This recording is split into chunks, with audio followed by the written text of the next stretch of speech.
What's up, guys? Welcome to the Good Wolf Project. I'm your host, Jerry Scarlato. Today, I want to talk to you about 5 leading causes of failure.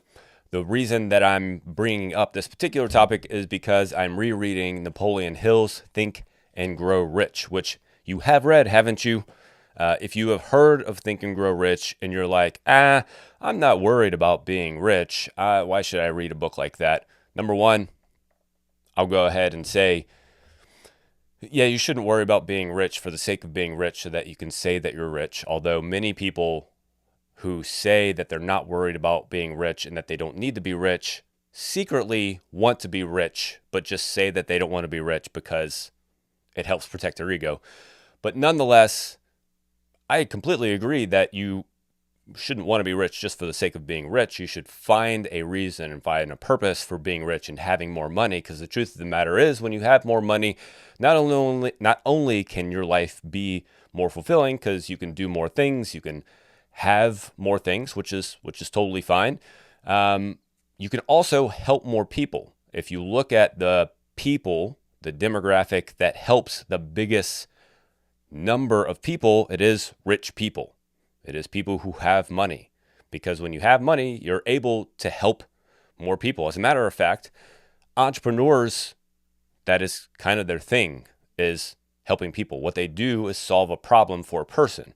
Everything that you have, the clothes that you wear, the shoes you have on your feet, the car that you drive, the watch you have, the fancy Louis Vuitton bag that you carry, the plumber that comes to your house, anything, all of it, everything that you are surrounded by was built by an entrepreneur because they saw a problem and they solved a problem.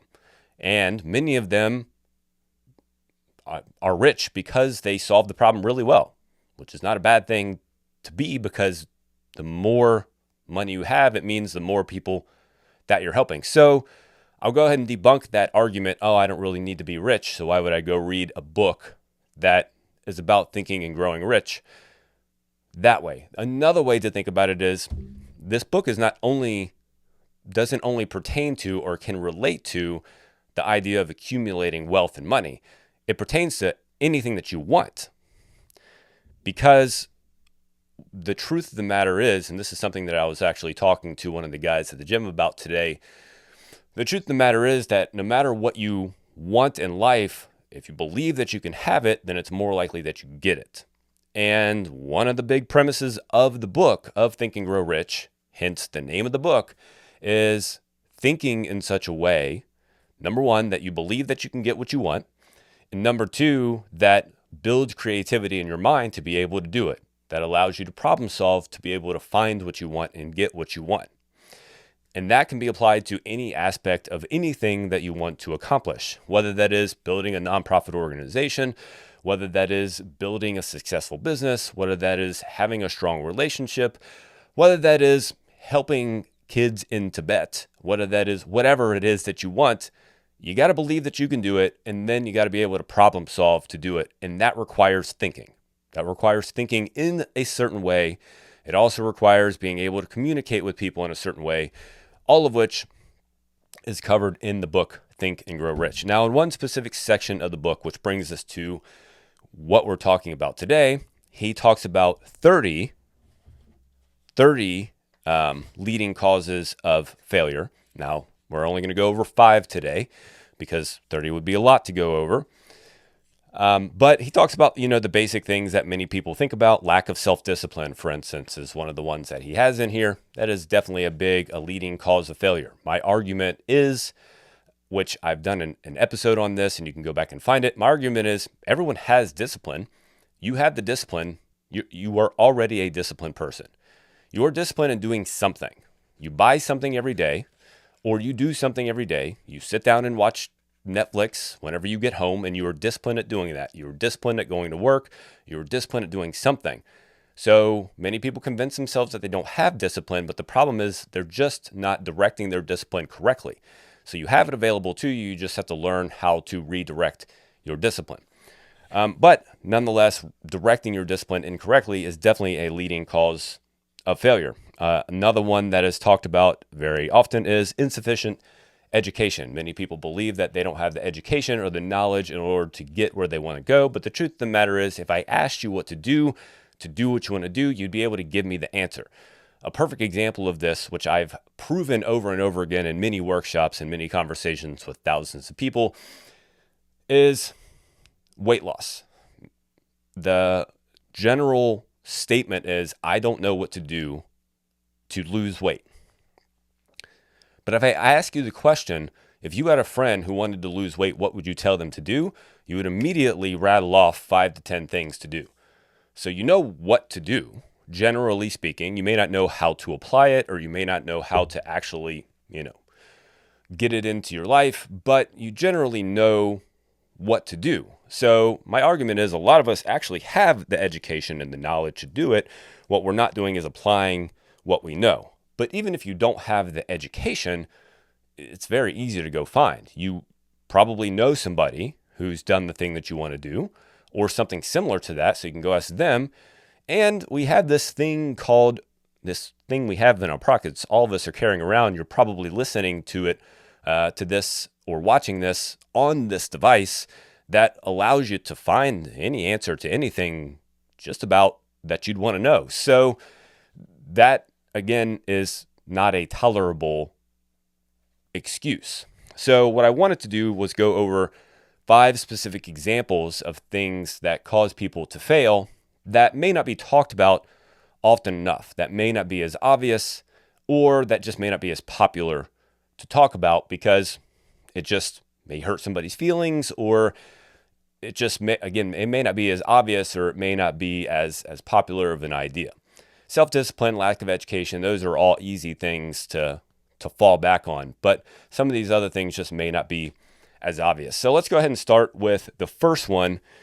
And I'll go ahead and say another reason that I think these are important is because this first one especially,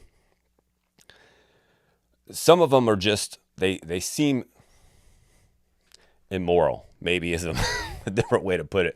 And I don't want to say immoral in a, you're talking about killing people to have more money kind of sense. But the first one is being ambitious and overcoming mediocrity. And we think, oh, well, mediocrity, what does that mean?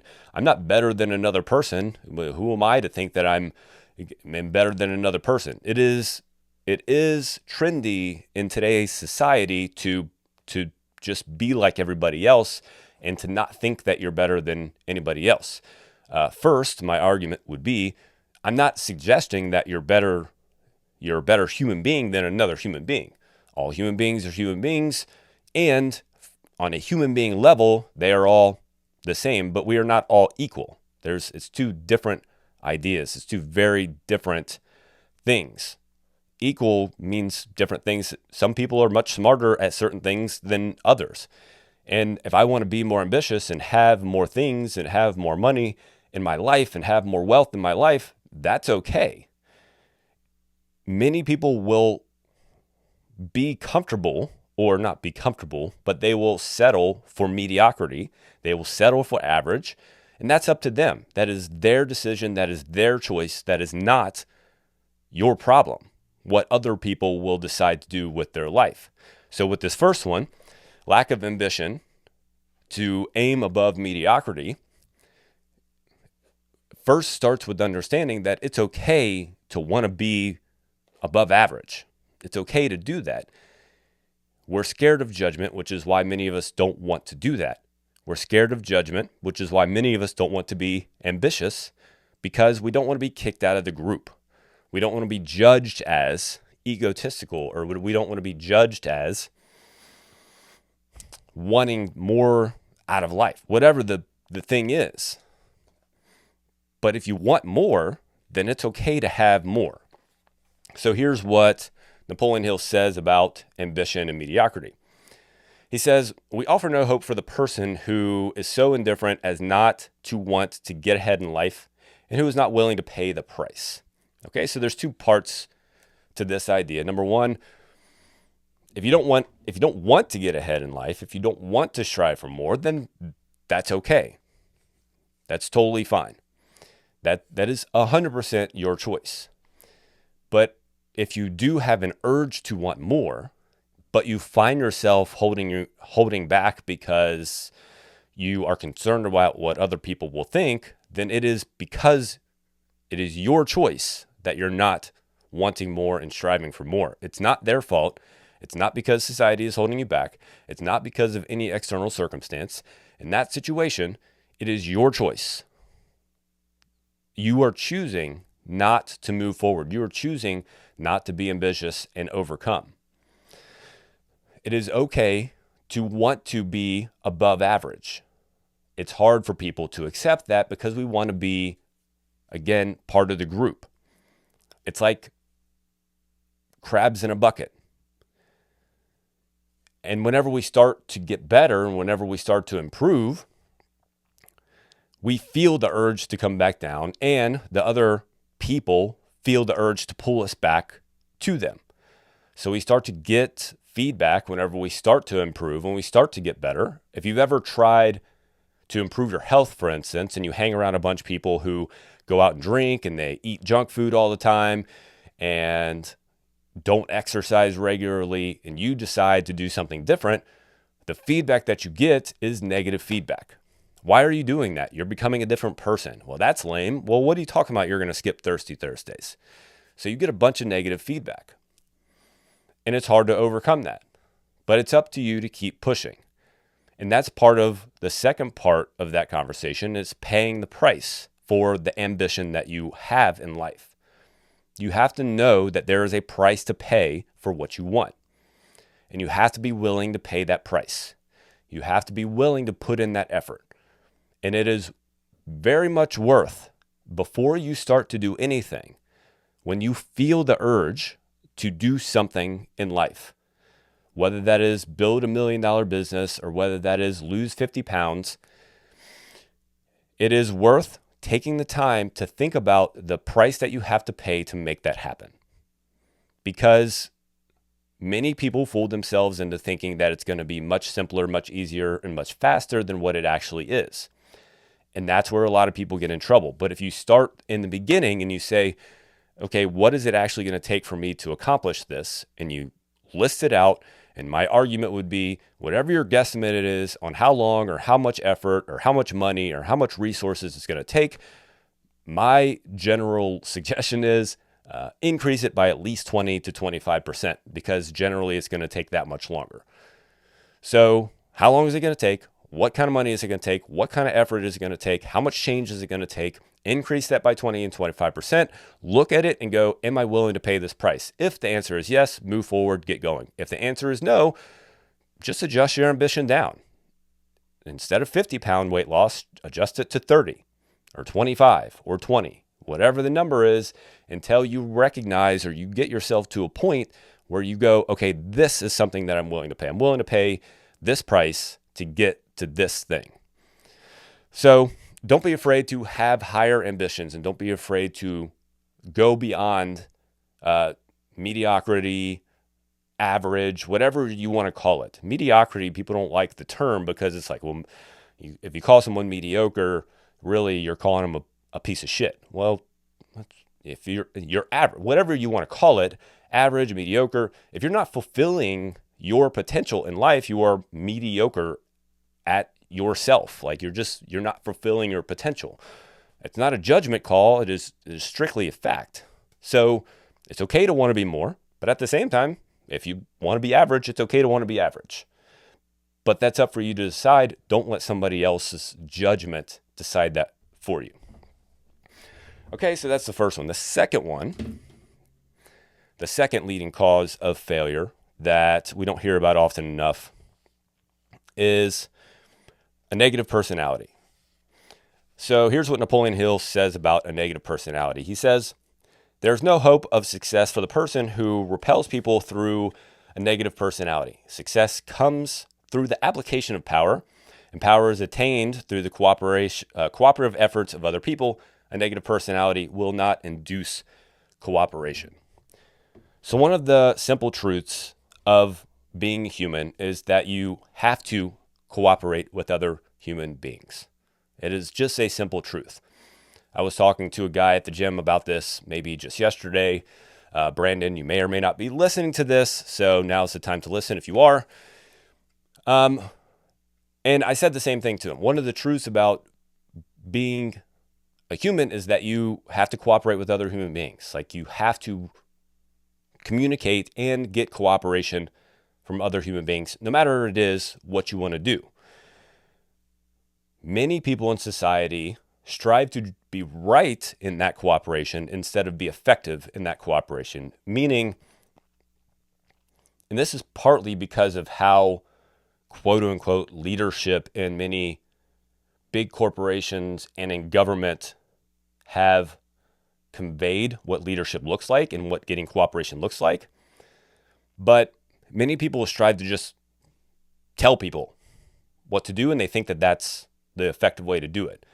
We do it with our kids, we do it with our spouses, we do it with our friends a lot of times, and we do it at work. And we think that we can just force somebody to do something because I said to do it. Whenever you tell your kid to do something, what do you say? Well, why should I have to do that? Well, because I said so. I'm sorry, that's not a good reason. I need a reason why I should do it. And that goes to being effective. When you switch your mindset from trying to be right to being effective, then you go about things a different way. But I'm kind of getting off track. The idea with shifting from negative thinking or a negative personality to a positive personality is kind of the same. Instead of trying to boss people around, what you're trying to do is get the cooperation of others. And when you try to get the cooperation of others, you typically have a different mood about yourself. You're not being forceful in what you're saying. You're not being a dick about what you're saying. You're trying to be empathetic. You're talking in a cooperative kind of manner. You're talking through things, trying to get to understanding instead of, again, trying to be forceful. You know a person that you feel comfortable around, who you feel comfortable maybe doing things for and are more willing to do things for because of their general demeanor, versus the person who is angry and grumpy all the time and just wants to tell you what to do. You never want to do anything for that person because of their demeanor. And the same thing goes for you. The question is, how is your personality whenever you talk to people? Is it more negative? Is it more positive? Do you try and go at people with an open mind and an open feeling for them, or do you go at them with a grumpy feeling? Another spin I would put on this is not necessarily negative personality, but negative thinking versus positive thinking. So many entrepreneurs get in trouble because they tend to be overly optimistic. I fall in that bucket from time to time, so I know this well. But when you're overly optimistic, of course, you can get in trouble. The problem is many people in society actually have a negative outlook on what's possible, but they define that as reality. Well, I'm just being realistic about this outlook. For instance, if you're wanting to grow a business, or you're trying to grow a business and you want to raise some money to do it, a negative person might go, well, there's no way that you're going to be able to raise that kind of money. That's just not being realistic. Okay. Who says? Has anybody else ever raised this kind of money? And how did they do it? Did they have to bend over backwards? Did they have to kill some people to make it happen? Did they have to backstab? Or did they just go ask? Did they just collect the funds from enough people? So don't confuse negative thinking for realistic thinking. Generally speaking, negative thinking is just as unrealistic as overly optimistic thinking. I will give you that much. I tend to be on the overly optimistic side, and sometimes, not all the time, but sometimes it can kind of be slightly unrealistic. But negative thinking is also unrealistic. So whenever you feel yourself developing those negative thoughts about what you can do and what's possible, question if that is actually true. Just because you haven't accomplished it yet doesn't mean that it can't be accomplished, doesn't mean that it can't be done. So think about how you're thinking about things and recognize that that's holding you back from actually making progress, from actually moving forward. Because going back to the beginning of this, if you don't think that you can do it, then you're not going to try to do it. Or if you do try, then you're not going to put enough effort into it. It's just that simple. Okay? All right, so that's number 2, negative personality / negative thinking. All right, the next one that is a leading cause of failure is lack of well-defined power of decision. Lack of well-defined power of decision. Here's what Napoleon Hill says about that. Where is that? Here we are. All right, he says, people who succeed reach decisions promptly and change them, if at all, very slowly. People who fail reach decisions, if at all, very slowly and change them frequently and quickly. Okay? People who succeed reach decisions promptly and change them, if at all, very slowly. People who fail reach decisions, if at all, very slowly and change them frequently and quickly. So I owned a training studio for 10 years, worked with thousands of people throughout that time. And during that time, it was very easy to see the people. Well, it was very easy to point out the people that were going to be successful. And it really quickly just came down to how consistent they were and their mindset about how long it was going to take. Their mindset about how often and how long they were going to do this. If it felt like they had made a decision and that was their decision, then they were going to succeed. If it felt like this is something they're going to try for now, and if it doesn't feel like it's working out, then I'm going to go do something different, then they would fail. 90% of people fell into that bucket. 10% of people fell into the other bucket. In other words, 90% of people fell into the, I'll see if this works out. I'll go ahead and give it a try. If it doesn't work out, then I'll go do something else. Fell into that bucket. 10% of people fell into the, I'm making a decision. This is what I'm doing. I'm going to make this work bucket. And they made it work. The power of just making a choice, just making a decision efficiently, effectively, and quickly, and then sticking with the decision is way understated. Way understated.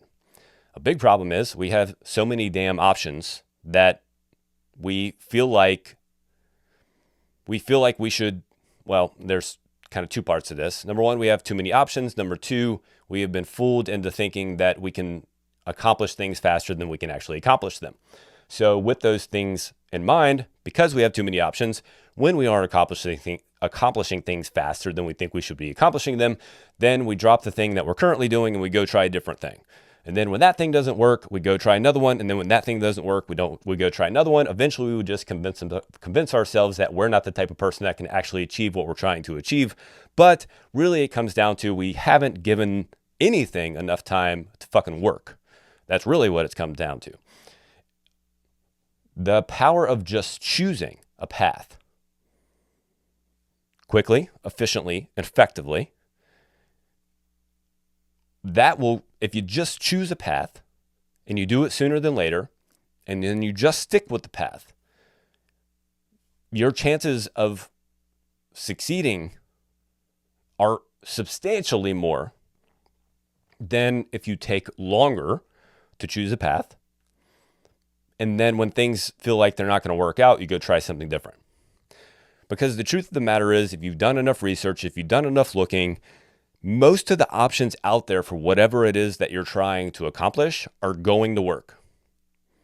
The question is, which one fits you best? Which one seems to work kind of the best? There's not the best. There's not the best. Which 3 to 5 seem to be the most effective. Which one do you think you want to start with? Start there. Stick with it for a year, and then you can maybe make a different decision. That's hard for people to swallow because while women like to say that men have, what's this word I'm looking for? It's a very easy word. Dedication issues, not dedication, but commitment issues. That men have commitment issues. I would argue that women have more commitment issues than men because women are the ones that jump from diet to diet and exercise program to exercise program way more often than men do. Women jump from one thing to the next like it's going out of style. If you just stick with the thing and choose a thing, human beings in general have commitment issues. It's a human problem.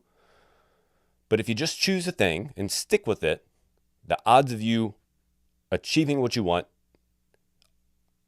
will increase substantially, tenfold, very easily.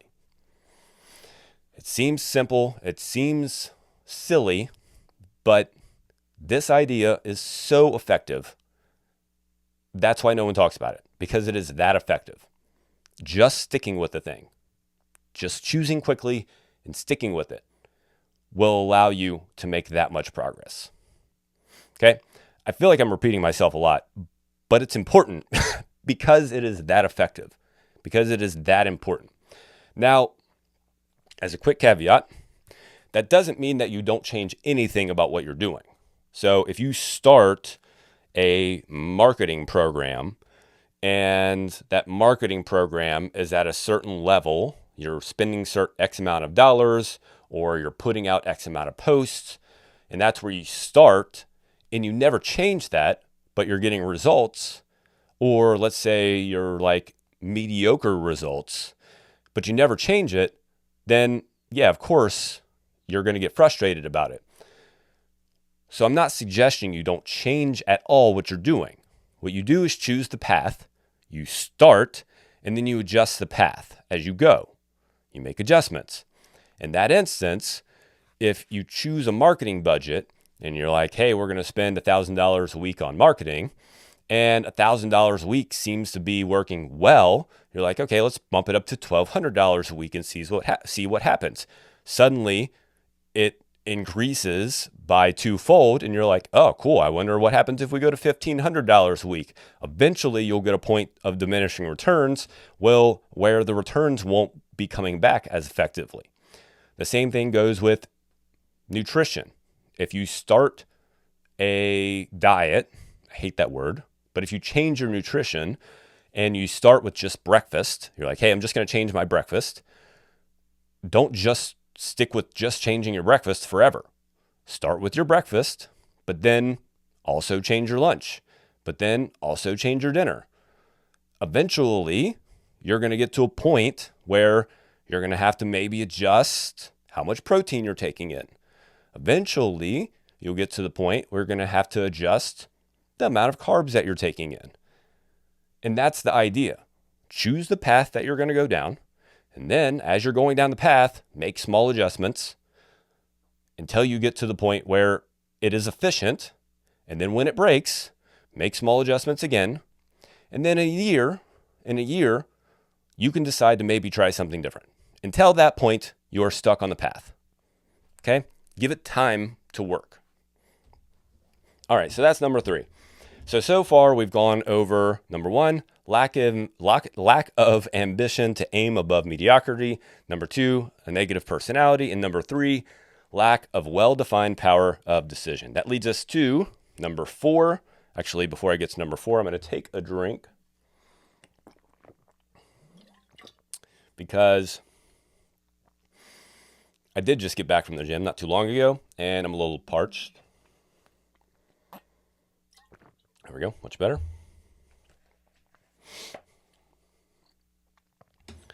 All right, number 4.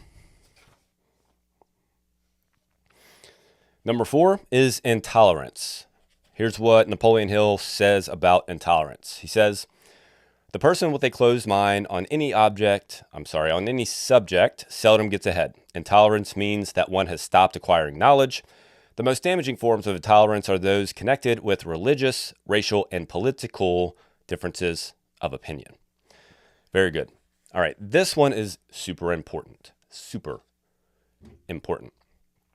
especially in today's day and age, because we are being taught and conditioned to be intolerant. We are being conditioned to being intolerant. And if intolerance leads to failure, then our conditioning as a society to be intolerant of each other is going to lead to failure. That's why tolerance is so important. But tolerance does not mean tolerance of things you deem to be immoral. Tolerance of things that are very clearly and very obviously to society and everybody something that should not be tolerated. Tolerance is the understanding that we are all human beings. And as human beings and individuals, we all have differing opinions that we understand, strive to understand, and recognize that we all have differing opinions, that we're all different. We all have a slightly different skin tone. We all have slightly different hair color. We all have slightly different eye color. We all have slightly different thoughts. We have slightly different feelings. We all have slightly different ideas. And because of that, we all need to understand each other, work to understand each other, and then work to cooperate well with each other.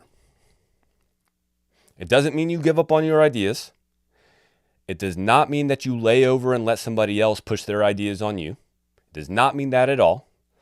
It means that that person is allowed to have the ideas that they have. You don't have to think them. You don't have to follow through on them. You don't have to implement them into your life. And if you don't believe in them and you believe that they are completely wrong, you shouldn't. But it doesn't mean that I think that that person is a bad person. It doesn't mean that I can't figure out a way to cooperate with that person. It doesn't mean that I can't figure out a way to be in a relationship, friends with that person. You can and you should.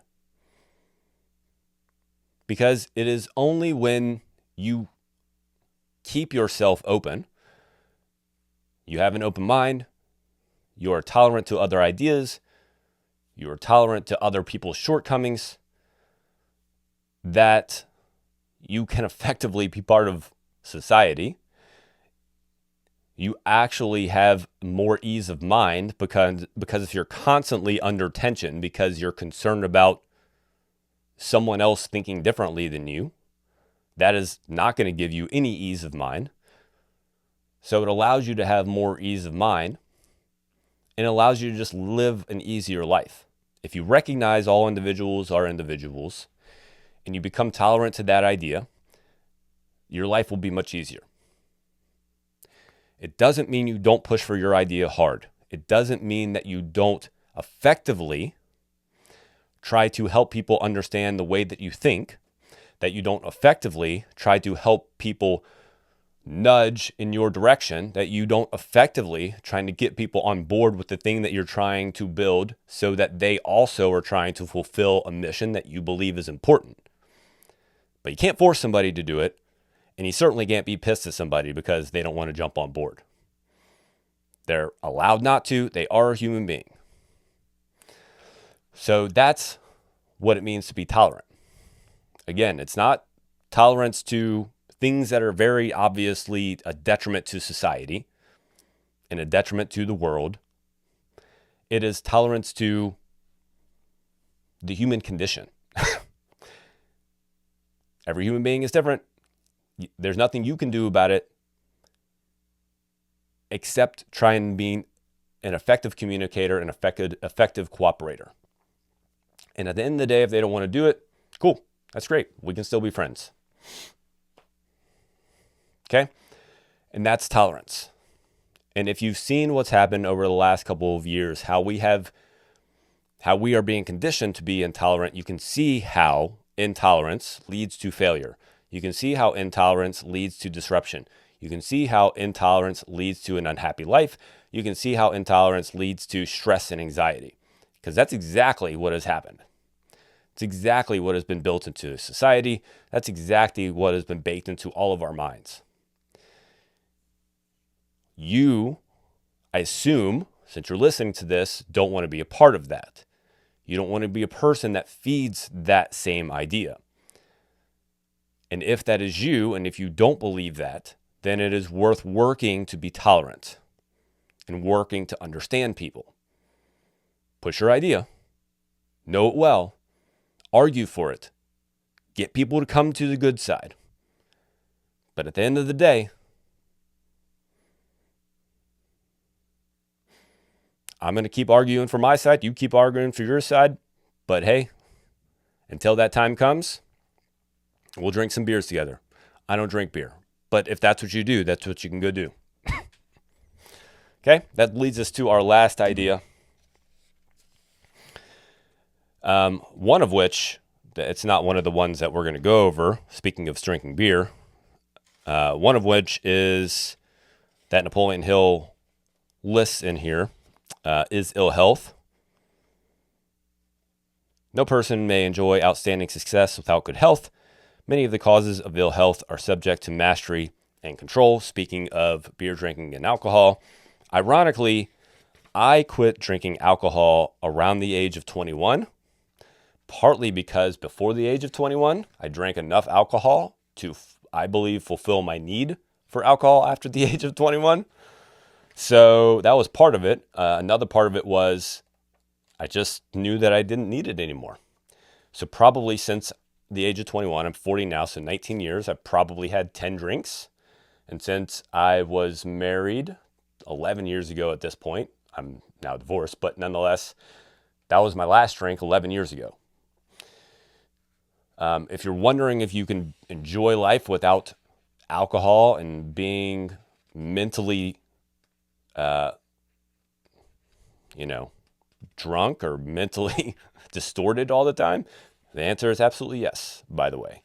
I would challenge anybody to see how long they can go without being mentally distorted by something externally, just to show you how unclear your mind is whenever you are controlled by other things, external things, most notably alcohol, drugs, or anything of the like. But nonetheless, before I keep going down that rabbit hole, let's go over our fifth and final cause of failure. Possession of power not acquired through self-effort. Possession of power not acquired through self-effort. So Napoleon Hill says, sons and daughters of wealthy families and others who inherit money that they did not earn, power in the hands of, that was just an example. That's an example. But he says, power in the hands of one who did not acquire it gradually is often fatal to success. Quick riches are more dangerous than poverty. True facts. That goes with money. That goes with success and anything else. You've heard many, maybe you haven't heard, but the number of lottery winners that end up going broke within 5 years is almost all of them. It's like 99% of them. It's almost all of them. Lottery winners. These are people who are winning millions, tens of millions of dollars.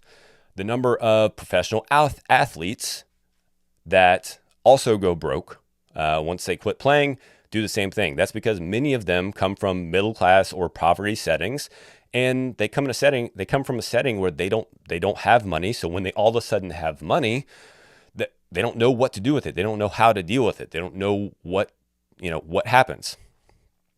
More examples.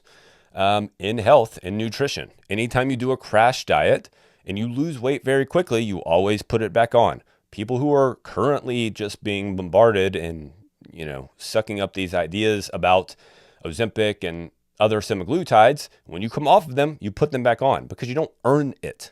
You don't earn it.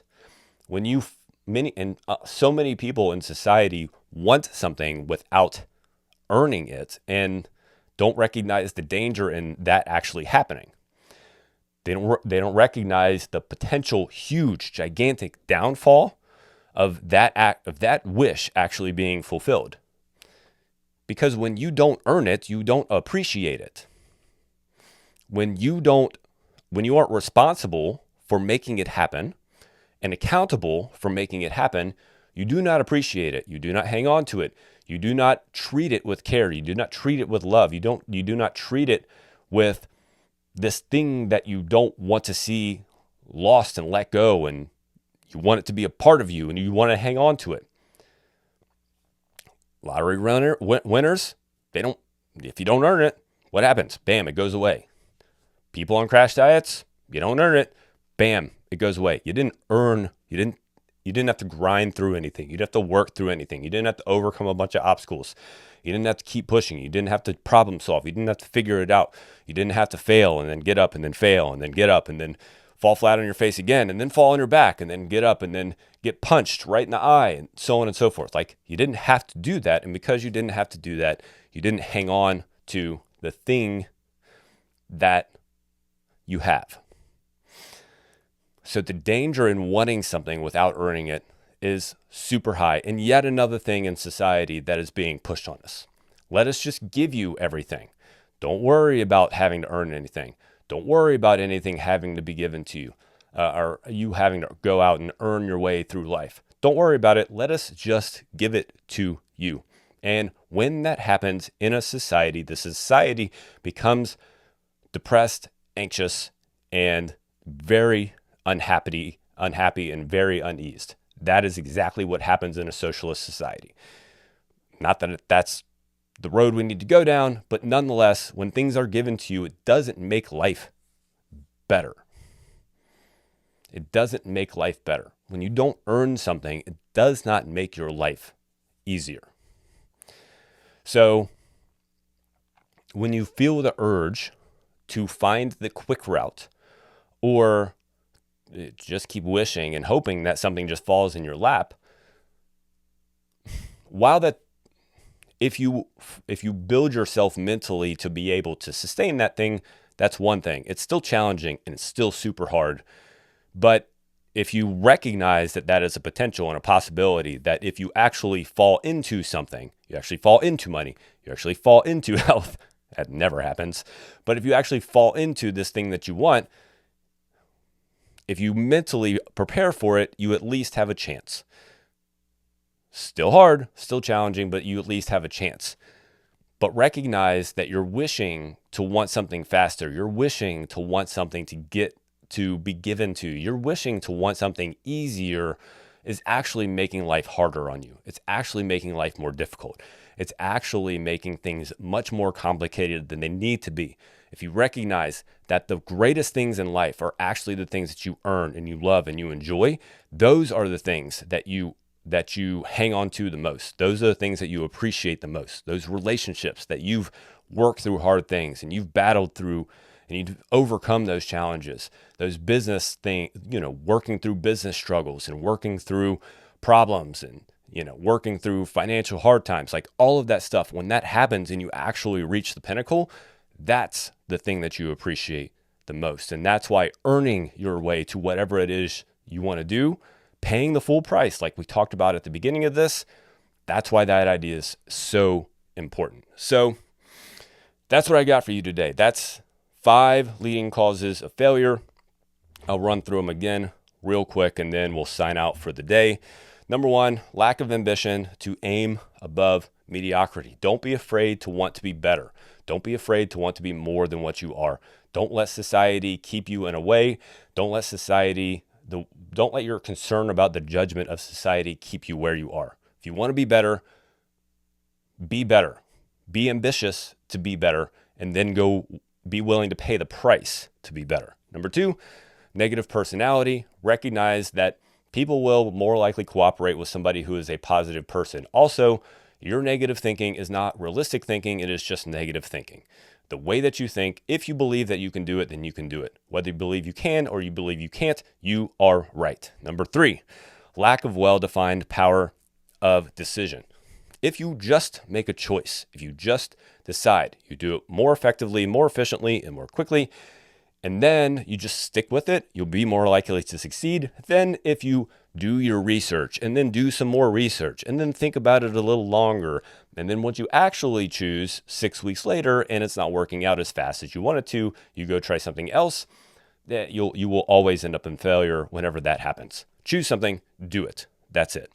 Number 4, intolerance. Recognize that all individuals are individuals. You cannot force a person to change. You can have your thoughts. You can have the things that you believe. You should talk to people about them. You should spread your ideas. You should get people to cooperate and communicate with you. You should do all of that. But at the end of the day, we're all individuals. Number 5, possession of power not acquired through self-effort. Remember that it is the hard work that is appreciated most. It is the things that we work hardest for in life that are the things that we appreciate the most in life. That's what I got for you. I appreciate you guys. Thank you so much for being part of this community. Thank you so much for being here and listening. Go out there, be ambitious, overcome that urge to want to just stay the same. Work hard, push hard, overcome challenges, put in the effort, pay the full price. Here's to your growth every single day.